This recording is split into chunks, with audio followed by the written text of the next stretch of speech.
Evening. Thank you very much for being here. Talking to terrific Commissioner of Revenue, Myron France.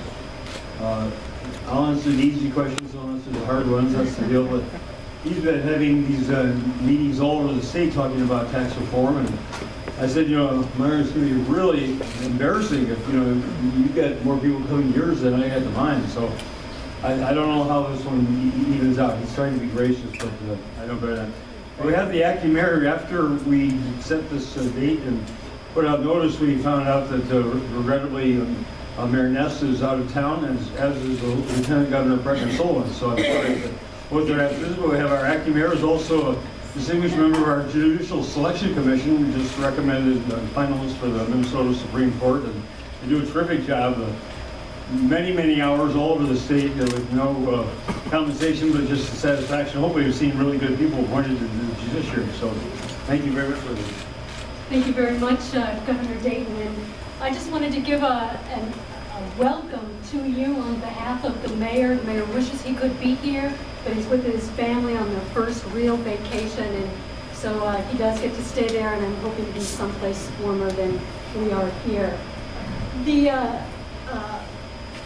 Mayor Ness, on behalf of Mayor Ness and his staff, I really want to say to the governor, thank you for listening to us and to responding, especially with regard to LGA, because that LGA is so critical to Duluth and what it is we're trying to do. And so we want to thank you for putting into your budget, proposing an additional $80 million in LGA. Again, very critical.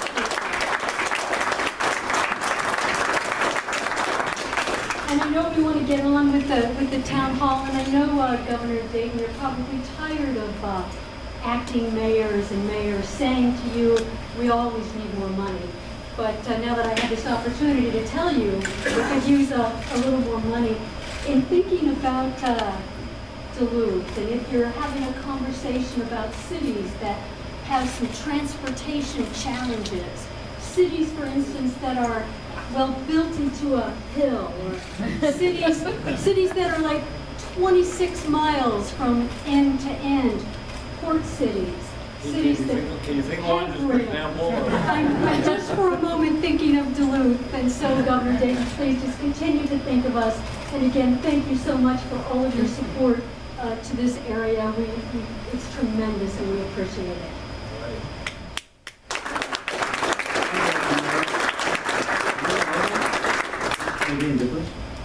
So tell Mayor Ness that you made an excellent pitch on behalf of your city in advance. You can take a rare family vacation without concern. So great, thank you. Thank you. This is the first one of these that we've held anywhere, so if we're a little rusty on it, please understand. And the idea is to have it be informal. I'm not going to make a long speech, neither is Mr. Francis. We want to get to your questions, your suggestions, recommendations, things you like, things you don't like.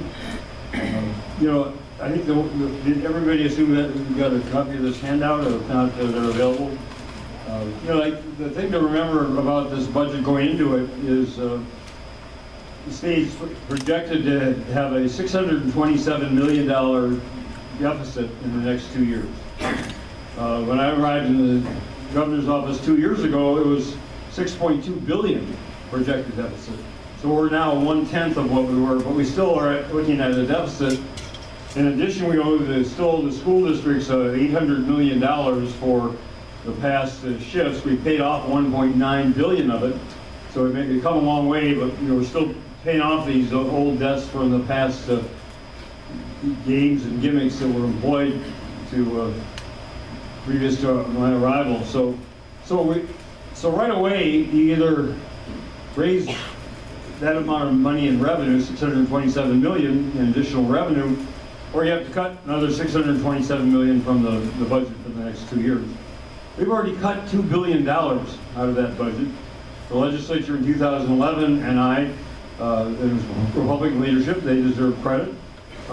We cut spending. It was very difficult. We cut spending for the University of Minnesota by 14%.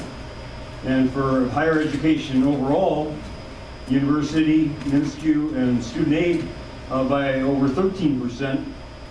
We are now in this biennium, in this 2 years, in real dollars, after inflation dollars, the lowest level of state support for higher education in 30 years.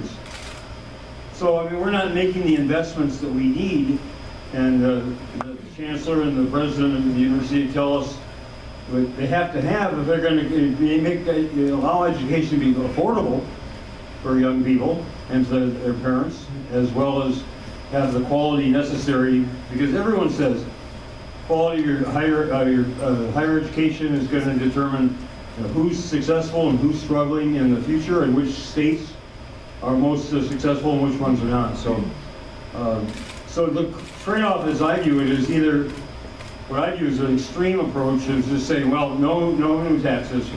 We'll cut another $627 million.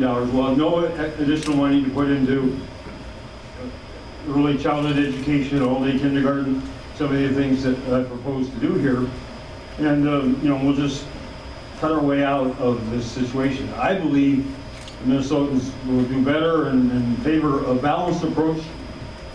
I don't want to raise taxes on middle-income Minnesotans. I think you already pay too much of your income in state and local taxes, and you pay a higher percent of your income in state and local taxes than the wealthiest people in the state, which is why I think that they're capable of paying more of their fair share, and that simple tax fairness says that they should do so. So my proposal is to raise taxes 2% on the wealthiest 2% of people in the state. My opponents say I want to raise taxes, implying that it's everybody's taxes. That's not true. It's just on the wealthiest 2%, and by mayors, by putting more money into local government aid, LGA, and county program aid.